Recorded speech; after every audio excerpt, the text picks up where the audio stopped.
If there's one animal that lives up to the saying, "You are what you eat," it's probably the giant panda.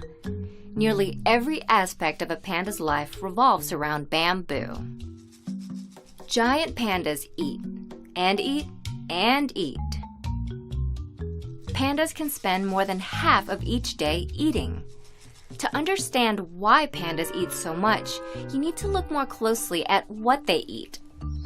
Bamboo, a giant woody grass, is a very poor nutritional source, low in protein and high in fiber that pandas can't digest well.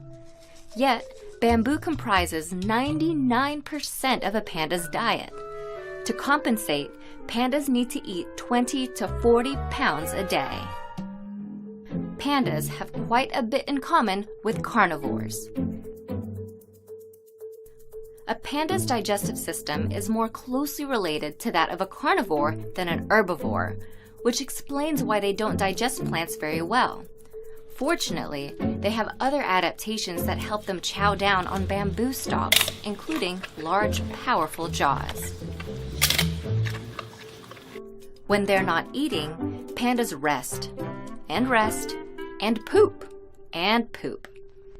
Since they don't digest bamboo very well, pandas end up passing a lot of it as waste, which unsurprisingly contains a lot of undigested bamboo bits. Pandas defecate more than 100 times a day, producing more than 40 pounds of waste. Pandas even go number 2 while they're napping. And they spend a lot of time napping as a way to compensate for their low-energy diet. Pandas have tiny cubs because of their poor diet.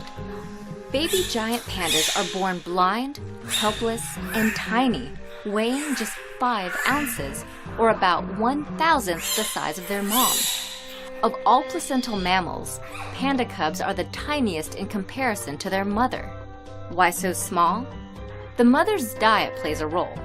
Due to her low metabolism, a panda mother has a relatively low blood oxygen level, so the cub can get more oxygen outside the womb.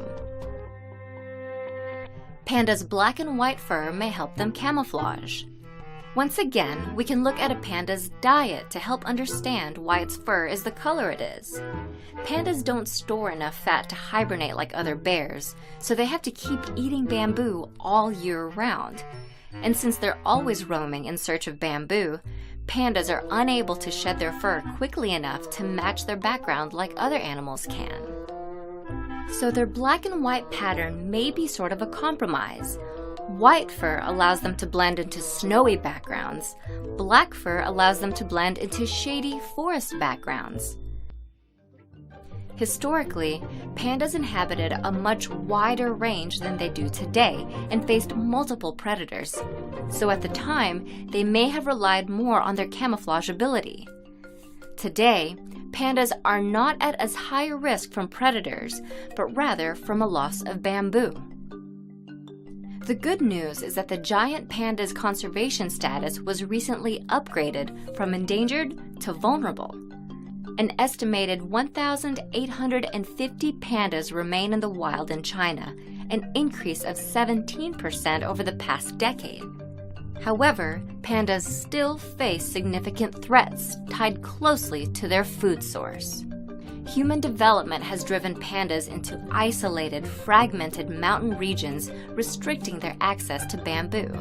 Additionally, climate change threatens to eliminate more than 1/3 of the bamboo habitat that pandas rely on by the end of the century.